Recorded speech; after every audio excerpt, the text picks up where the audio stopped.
Welcome to the deep dive. Today, we're going to try and cut right through all that noise, the daily market predictions, and focus on something, well, a lot more powerful. Timeless investment wisdom. Yeah, definitely needed. We're going to pull back the curtain a bit, maybe reveal some genuinely surprising insights from a pretty prominent financial firm's annual letter. Right. These letters can be gold mines if you actually read them. Exactly. So our mission on this deep dive, we're unhacking the 2021 annual letter from Giverny Capital Inc. And look, this isn't just some dry report. It's really comprehensive. Lays out their whole investment philosophy, their track record, and some really candid thoughts on the market and, well, the world. They're known for being pretty transparent. So what's our goal here? We want to pull out the most important nuggets, the key bits of knowledge that can help you understand that long-term approach to managing wealth. We want to, distill how a really thoughtful firm operates and maybe expose some of those classic traps of short-term thinking. Sort of a shortcut to getting inside their heads. Yeah, think of it like that. Your personal shortcut to grasping a deep, value-driven investment philosophy. So whether you're maybe prepping for a big meeting or just trying to catch up on the financial world, or maybe you're just like super curious about how the experts handle these complex markets, you're going to find plenty of those aha moments to chew on. Yeah. And we'll try to do it without, completely overwhelming you. So what does this all mean for you as an investor, or maybe just someone trying to make sense of all this financial info? Let's unpack it. Okay, sounds good. Where do we start? Okay, let's start right at the beginning. Giverny Capital's origin story. How did this firm even come about? It actually began almost 30 years ago now, inspired by the real legends, Warren Buffett, Benjamin Graham, John Templeton, Philip Fisher, Peter Lynch. The Hall of Fame, basically. Pretty much. Yeah. The founder actually started just managing a family portfolio way back in 1993. And then, after about 5 years of getting good results, successful results, Giverny Capital Inc. officially launched in 1998. It feels like a pretty organic beginning, right? Yeah. Absolutely. And that sort of organic growth, it really defines their whole journey. You had Jean-Philippe Bouchard, JP, he joined in 2002, became a partner later, really got involved in picking investments. Okay. Then in 2005, Nicolas Lecuyer and Karim Primo came on board, also partners now. Francois Campeau joined in 2018. They even expanded into the U.S., opened an office in Princeton, New Jersey back in 2009. Right, I saw that. And more recently, early 2020, they partnered with David Popp. He manages Giverny Capital Asset Management down in Manhattan. But the striking thing, I think, is that all these directors, they really share the firm's core culture and, crucially, that long-term time horizon, that kind of alignment. It's pretty rare. Yeah, the consistency seems key. And central to that culture, almost like their motto, is "We are partners." It's more than just, a catchy phrase, isn't it? They literally manage client portfolios who they actually call partners, exactly like the founder manages his own money. Specifically, his Roshan Global Portfolio, which he's been running since '93. That core belief, that clients and the managers should be, well, in the same boat. It's a powerful stuff. It really is. And that belief, that's basically the why behind this annual letter we're looking at. It's not just like a formality or just reporting last year's numbers. Right. It's fundamentally about laying out their long-term investment philosophy, their specific process for selecting stocks. Their goal, they say, is for partners to fully understand how they do things. Because they're convinced, really convinced, that long-term returns are the fruits of this philosophy. Okay, so the returns follow the philosophy, not the other way around. Exactly. They totally acknowledge the short-term market is often, irrational and unpredictable. We all see that. But over the long haul, they firmly believe it adequately reflects the intrinsic value of companies. Which kind of raises an interesting point, doesn't it? How does that level of transparency, laying it all out there, actually build that deep trust and understanding for their partners? What's the mechanism there? That's a great question. It's not just transparency. It feels like it's about educating their partners, right? Yeah. And when you peel back the layers, look at their core investment principles. They're laid out really clearly in Appendix A of the letter. They start with the conviction, simple but powerful, that stocks are the best long-term investments, period. And they state, like unequivocally, that it's futile to try and predict market timing. When to buy, when to sell, forget it. And they're absolutely convinced that a stock's return, eventually, will reflect the increase in the underlying company's intrinsic value, which they often tie directly to its return on equity. Oh. So it's about looking through the stock, right? not just at the stock price ticker. Precisely. And what's fascinating is the disciplined way they choose companies, which kind of underpins that whole belief. They're not just buying anything. No. They specifically look for businesses with high and sustainable margins, really important high returns on equity, and of course, good long-term prospects. But there's a human piece too. They want companies managed by, and this is their phrase, brilliant, honest, dedicated, and altruistic people. Altruistic. Interesting. Yeah. And they emphasize the need to approximately assess a company's intrinsic value, recognizing it's, more art than pure science. It's by getting in the right ballpark, not hitting a tiny, precise number. Right. Roughly right versus precisely wrong. And this leads them to a view of market volatility that's, well, really contrarian. Most people see big swings, they panic, right? Yeah, absolutely. But Giverny sees the market, which they admit is often dominated by people treating stocks like casino chips. They see that volatility as creating opportunities, chances for them to buy great businesses way below their intrinsic values. So volatility isn't the enemy, it's actually a gift. Exactly. An extraordinary advantage to the intelligent investor, as they put it, quoting Graham. And their patience is just paramount. They really seem to live by this idea. If we're right on the business, we will eventually be right on the stock. Which totally shifts the focus, doesn't it? From watching prices every second to watching the actual business. Yeah. That's core value investing. Spot on. It's about conviction in what you own, the underlying asset, not just hoping for a quick flip. All right, let's talk numbers. Because, Giverny Capital has some seriously impressive long-term performance figures in this letter. Yeah, they do. Okay, so for 2021, their main Rochon global portfolio returned 27.0%. The benchmark was 21.0%. So they outperformed by 5.9%. Pretty good year. Solid. But the real story, like you said, is the long game. Yeah. Since it started July 1st, 1993, this portfolio has achieved a compounded annual return of 15.7%. The benchmark, 9.9%. Wow. That's an annualized outperformance of 5.9% over 28 years. Their stated goal, pretty ambitious, is to keep up a 5% annual outperformance.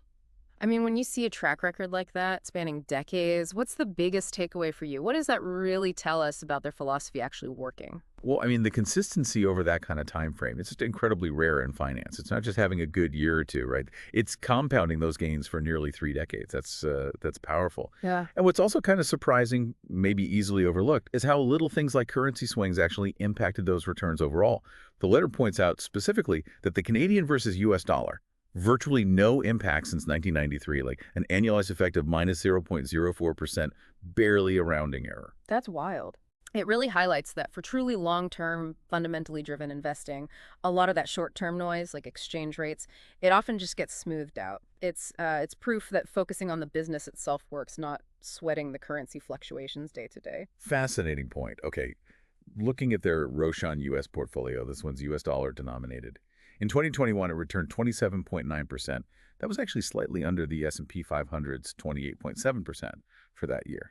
Happens sometimes. But again, long-term, since 93, it boasts an annualized return of 15.1% versus the S&P 500's 10.8%. So they still demonstrate an added value, as they call it, of 4.3% annually. Still fantastic over the long haul. Absolutely. And then there's their Rochon Canada portfolio, launched in 2007, focused just on Canadian stocks. It delivered a really strong 30.9% return in 2021, while the S&P TSX index did 25.1%. So they outperformed there by 5.8%. And over 15 years, an impressive 17.1% annualized return compared to the S&P TSX's 6.5%. That's an annual added value of 10.6%. It really shows how a concentrated portfolio can drastically exceed the performance of the indices. It mentioned their largest Canadian holding was up 42% just in 2021. Wow. So conviction pays off when you're right. Seems so. It really underscores their belief in owning fewer high-quality businesses you really understand. Now, here's where the letter gets, well, almost literary.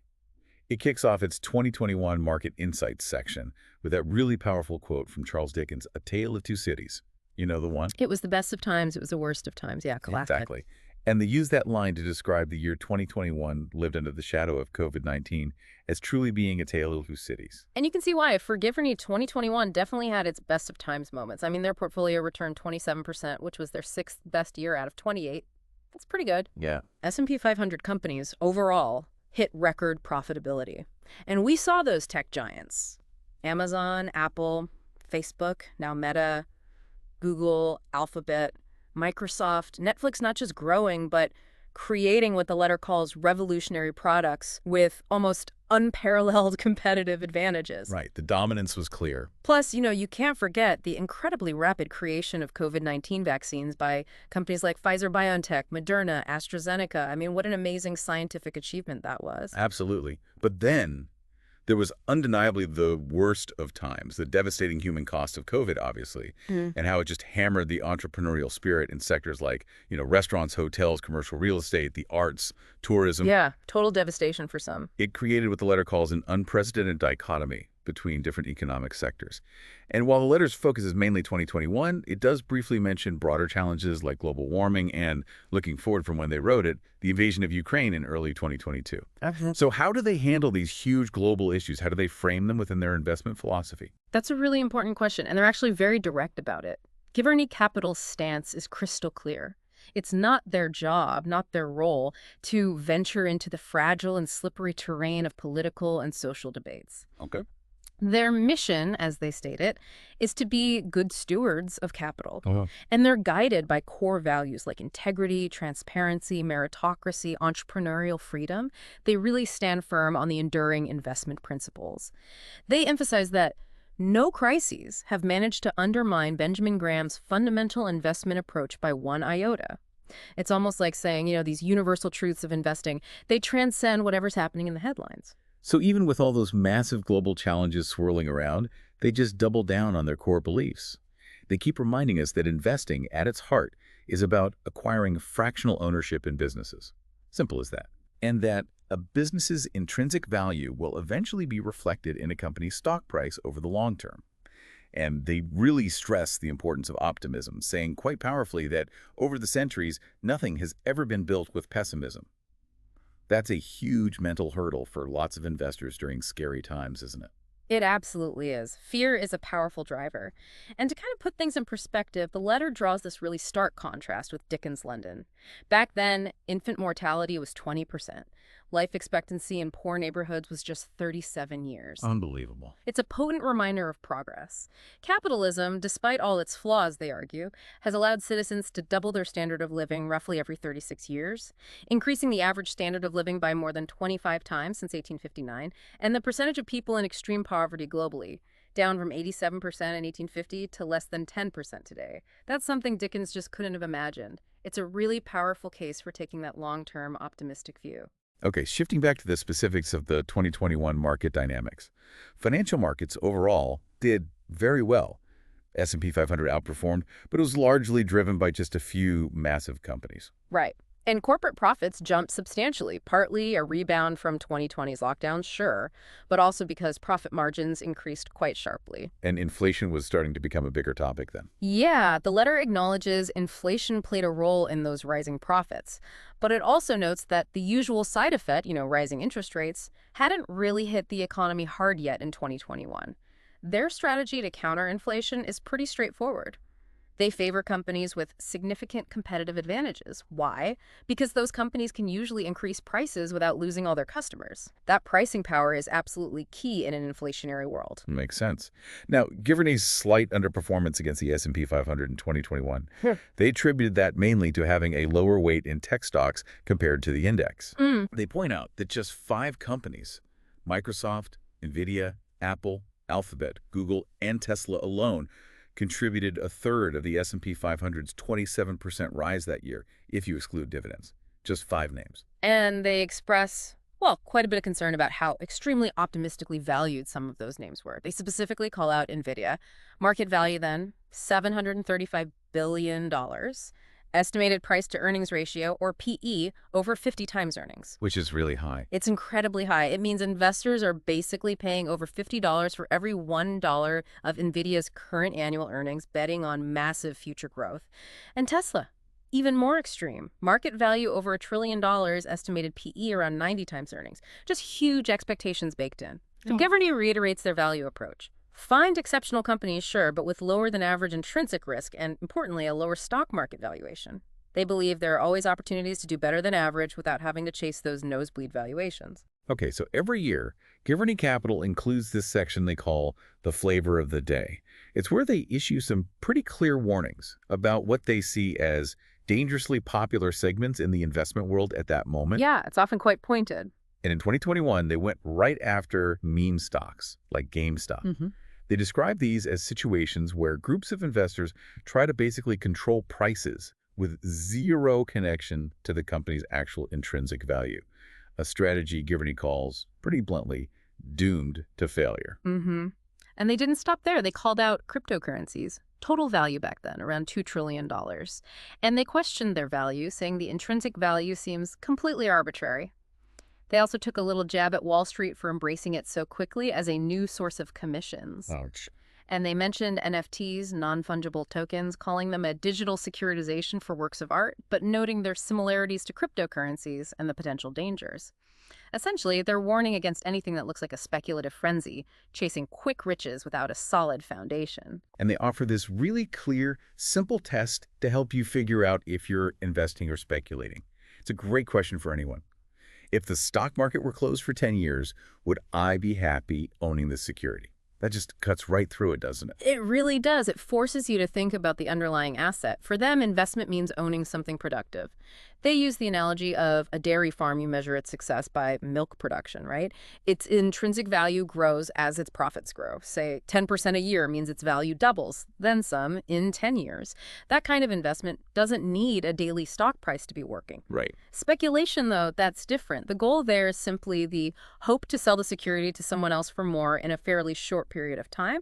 That requires a short-term price movement. It's the difference between, say, planting an orchard versus just hoping the price of your empty flower pot goes up. Great analogy. Sure. And then they bring in that classic historical example, tulip mania, 17th century Holland, where a single tulip bulb at the peak cost the same as 12 acres of land, or like $750,000 in today's money. Just insane. Total madness. But here's where they share a really fascinating story, connecting historical speculation to the art world. They tell the financial history of the Angelus. Yes, this is a great story. Jean-Francois Millet's painting, The Angelus, commissioned around 1857, bought in 1860 for just 1,800 francs. The letter tells the story of Eugène Secretan. He was a self-taught copper industrialist, built up this amazing art collection, including the Angelus. Okay. But then, between 1886 and 1889, Secretan tried to corner the market in copper. He manipulated prices, pushed them way up from 36 to 84 pounds per ton. Pure financial speculation. Aww. Yeah, I was right. It ultimately blew up. Copper prices collapsed, his company went bust, and he was forced to sell his entire incredible art collection, including the Angelus, which sold for a then-record 750,000 francs. And while Secretan apparently recovered financially later, the whole experience caused him, quote, tremendous troubles, and he lost his prized painting forever. It's just this powerful, almost tragic illustration of how speculation can destroy real value, even things you deeply cherish. That's an incredible story. Really drives the point home, doesn't it? Yeah. And they wrap up that section with a classic Warren Buffett quote, "You just need to be rich once." Reinforcing that speculation, even the fancy modern kinds, like Bitcoin or whatever comes next, it's still just as dangerous. A timeless warning. Okay, moving into their owner's earnings philosophy. This is where Giverny Capital really shows how they think differently. They genuinely see themselves as owners of businesses, not just people trading stock tickers. Right. Big difference. Huge. It means they evaluate their investments based on the actual growth in the company's earnings and its long-term outlook. They explicitly do not focus on short-term stock price swings. They use Warren Buffett's idea of owner's earnings, which is basically, earnings per share growth plus the dividend yield, as a way to estimate intrinsic value. They live by that, saying, it is better to be roughly right than precisely wrong. It's all about understanding the business's real cash-generating power. And the numbers they present seem to back this philosophy up significantly.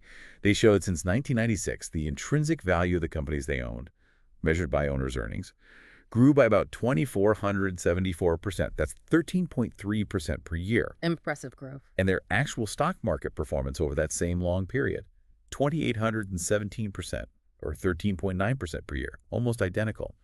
Now, compare that to the S&P 500 index over the same time. It saw value growth of 676%, or 8.2% a year, but its market performance was 1,152%, or 10.2% a year.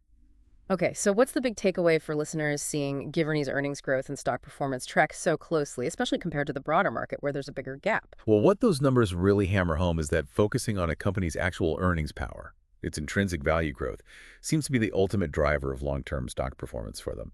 For Giverny, the market price eventually, caught up with the underlying business reality. For the S&P 500 overall, while it performed well, a bigger chunk of its return came from valuation expansion, meaning investors just got willing to pay more for each dollar of earnings rather than the earnings themselves growing as fast. Giverny's companies had higher intrinsic value growth, and their stock performance pretty much followed that path. So the market recognized the quality, eventually. Seems that way. I mean, look at the last decade they highlight, 2011 to 2021. Giverny's companies grew their intrinsic value by 14% a year versus 10% for the S&P 500. Their stocks did even better, up 17.6% a year. They explain that as a justified revaluation, because equities were maybe undervalued back in 2011. Okay. But they point out the S&P 500's valuation increase was much greater, about 6.7% a year just from valuation expansion. And Giverny's believes it's very unlikely that this will continue. Their confidence remains, though. If their companies keep growing intrinsic value faster than average, their stock performance will eventually follow. It's that fundamental belief that good businesses will win out over time. Okay, now this next bit is, I think, pure gold for you, the listener, because it's all about learning from mistakes. Giverny Capital has this really transparent practice. They call it a 5-year postmortem. They systematically review past decisions 5 years later to learn from both the wins and, importantly, the errors. For example, they talk about buying Heiko back in 2016. Right, Heiko. They make, among other things, alternative aircraft parts that need FAA approvals. That immediately signals a huge competitive advantage, right? Those approval processes are incredibly strict, high barriers to entry for competitors. Yeah. So even with all the recent troubles in the airline industry, Heiko's earnings per share grew 13% annually from 2016 to 2021, and the stock up over 200%. They also specifically mention their admiration for the Mendelsohn family running the company, which highlights how much they value great management. But then there's the flip side.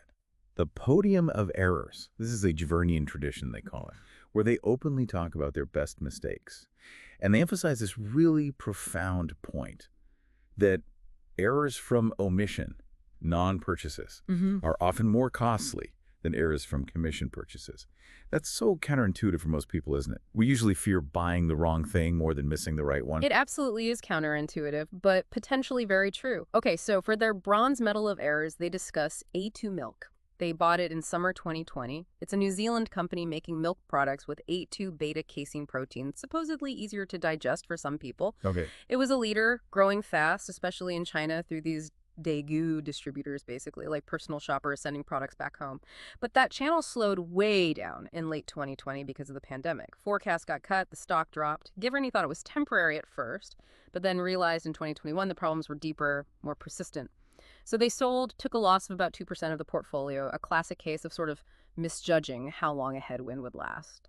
Okay. Painful but understandable. What about silver? Silver medal went to Old Dominion Freight Line, trucking company. The founder apparently follows the industry really closely. Back in 2018, he studied Old Dominion, saw its phenomenal track record. Earnings per share grew about 20% a year from 2006 to 2018, and really good profit margins, like 15% net. Plus, management owned 12% of the stock, which is usually a good sign. Sounds great. So what was the error? The price. It was trading around $90, which was 18 times its profits. That seemed high to them at the time, so they waited. They waited for a better price. Ah, the waiting game. How did that turn out? Well, in this case, by 2021, Old Dominion's earnings per share hit $8.86, and they were looking at over $10 for 2022. Earnings basically doubled in 4 years. And the stock, it soared to $288. Yeah, the lesson, as they put it, was missing out by waiting for that better price. Even though the high evaluation turned out to be justified a posteriori, justified after the fact. It's that painful lesson that sometimes a great business, even at what looks like a high price, can still be a much better investment than a mediocre one that looks cheap. That's a tough pill to swallow. Okay, so what got the gold medal for errors? The costliest mistake of omission. That went to Fox Factory Holding.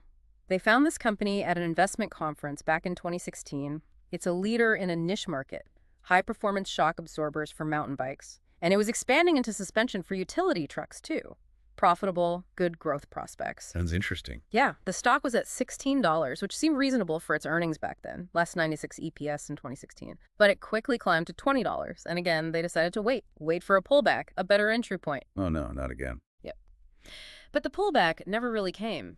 In just 5 years, Fox Factory's revenues more than tripled. Its earnings per share hit $4.50 in 2021, over 4 times the level from 2016. And the stock, it soared 500% to $100 in 6 years. Wow, 500%. Yeah. Just a brutal reminder of how costly those errors of omission can be, especially when you find a great business that's executing incredibly well. It really challenges that ingrained fear many investors have of buying high, even when the business itself is truly exceptional. Those stories are incredibly valuable. Okay, let's shift now to investor behavior more broadly. Giverny Capital revisits the question they probably get asked most often. Is this the right time to invest in the stock market? The million-dollar question, right? Exactly. And they refer back to Dalbar's fascinating research, which they've apparently cited before. It shows that between 1990 and 2020, the average holder of U.S. equity funds got a 6.24% annual return. The S&P 500 index itself returned 10.7% annually over that same period. That's a massive shortfall of 4.46% per year. Almost half the market return just gone. Gone. And for bond funds, fixed income, the gap was even wider. Investors got 0.45% a year, while the index returned 5.86%. So this behavioral penalty, as they call it, it's something a lot of listeners have probably felt right, even if they didn't call it that. Yeah. What's the psychology here? Why do investors consistently seem to shoot themselves in the foot like this? It's a huge question, and yeah, that Dalbar data is just brutal. Giverny emphasizes, and Dalbar does too, that this huge gap, it isn't mainly due to fees or picking bad funds. It's primarily down to that behavioral penalty. Investors consistently buy and sell their funds at inopportune times. They jump between stocks and bonds at exactly the wrong moment. They're driven by emotion. Almost entirely. It's fear when markets plunge, get me out, which leads to selling low. And then it's greed or maybe fear of missing out when markets are soaring, I gotta get back in, which leads to buying high.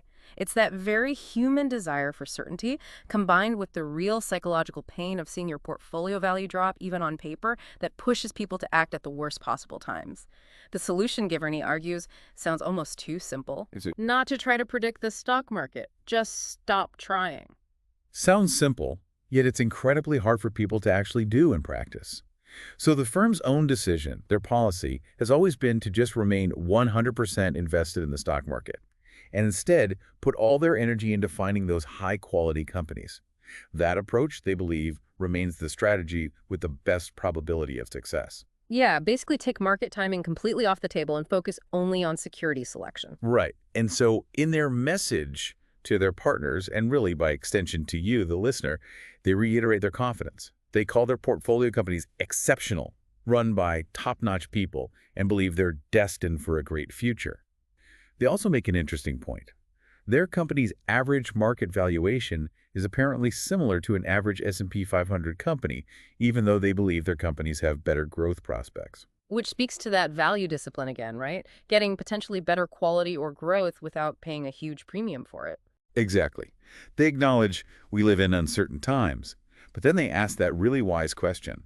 Were they ever certain? When was it ever truly certain? Good point. Never feels certain in the moment. Right.